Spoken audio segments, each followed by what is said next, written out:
大家好，我是小姨。快过年了，今天我们来做好吃的酱牛肉。早上买了3斤牛腱子，40块钱1斤。首先倒入清水浸泡2个小时，泡出血水。接下来我们准备香料，1把小葱切成小段，装入碗中备用。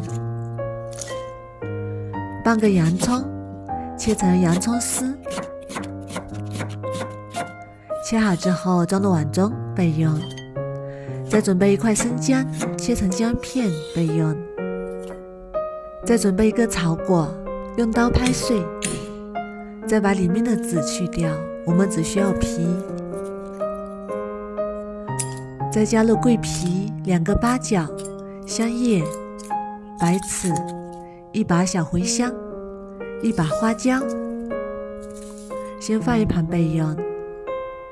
牛肉已经泡好啦，再把它清洗干净，用清水多洗几遍，清洗干净，然后控干水分，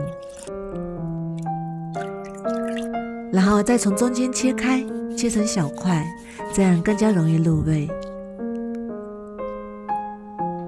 然后加1勺黄豆酱，1块腐乳，1勺生抽，半勺老抽。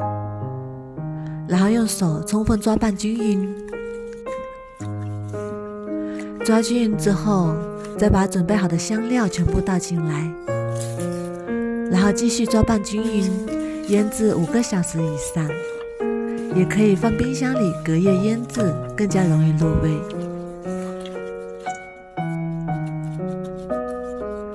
这时候我们的牛肉已经腌好啦。再把牛肉挑出来，这些香料留在碗里备用。热锅放油，油热之后把香料倒进来翻炒，炒出香味。然后倒入1大碗清水，再把腌好的牛肉也加进来，再加几块冰糖，喜欢吃辣的也可以加1把干辣椒。然后盖上盖子焖40分钟，用最小火。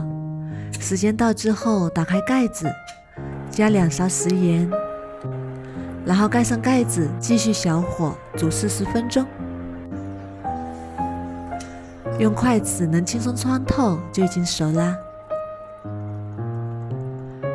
然后取出来放凉，也可以泡在汤汁里放凉。放冰箱里冷藏1夜之后更加的好切。冷藏1个晚上之后，肉质入口更加的紧实饱满，不容易松散。这样做的酱牛肉，醇香入味，酱香浓郁，不散不柴。提前腌制牛肉更加容易入味，喜欢吃辣的再蘸点酱汁，真的是太香了。如果你喜欢也试试吧。喜欢我的视频就关注我吧，谢谢您的支持。